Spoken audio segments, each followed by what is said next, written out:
Sam पित्रोड़ा के बयान के बाद कंप्लीटली एक्सपोज हो गई।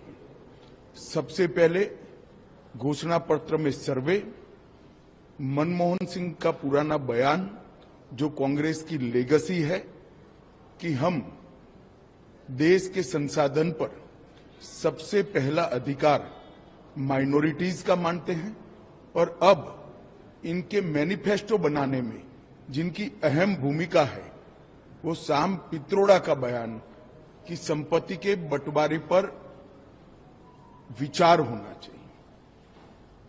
अमेरिका का हवाला देते हुए इन्होंने कहा कि 55% संपत्ति सरकारी खजाने में जाती है। अब जब प्रधानमंत्री जी ने ये मुद्दा उठाया, राहुल गांधी, सोनिया गांधी और पूरी कांग्रेस बैकफुट पर आई कि हमारा मकसद ये नहीं है।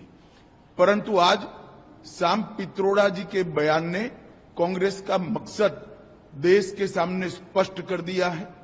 वो देश के जनता की निजी संपत्ति का सर्वे कर निजी संपत्ति को सरकारी खजाने में डालकर जो उन्होंने यूपीए के शासन में तय की थी प्रायोरिटी कि देश के संसाधन पर सबसे पहला अधिकार माइनॉरिटी और उसमें भी मुस्लिम लोगों का है, उस प्रकार से इसका बंटवारा करना चाहती है।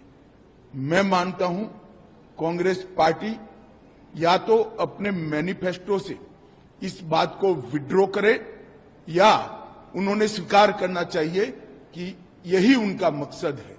और देश की जनता को भी मैं अपील करना चाहता हूं, इनके महत्वपूर्ण नीति निर्धारण करने वाली लोगों की टीम के मुखिया सैम पित्रोड़ा के बयान को देश की जनता गंभीरता से ले।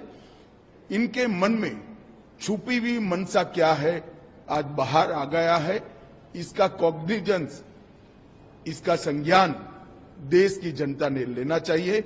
और कांग्रेस पार्टी अगर ये नहीं करना चाहती तो अपने मैनिफेस्टो से सर्वे की बात को विड्रॉ करना चाहिए, ये घोषित करना चाहिए हमारी प्रायोरिटी माइनॉरिटी नहीं है, हमारी प्रायोरिटी गरीब है, जो हमारे देश के प्रधानमंत्री नरेंद्र मोदी जी ने कहा है देश के संसाधन पर सबसे पहला अधिकार देश के गरीब का, दलित का, आदिवासी का और पिछड़े का है। मैं मानता हूं देश की जनता ने आवाज मुखर करनी चाहिए और डिमांड भी करनी चाहिए।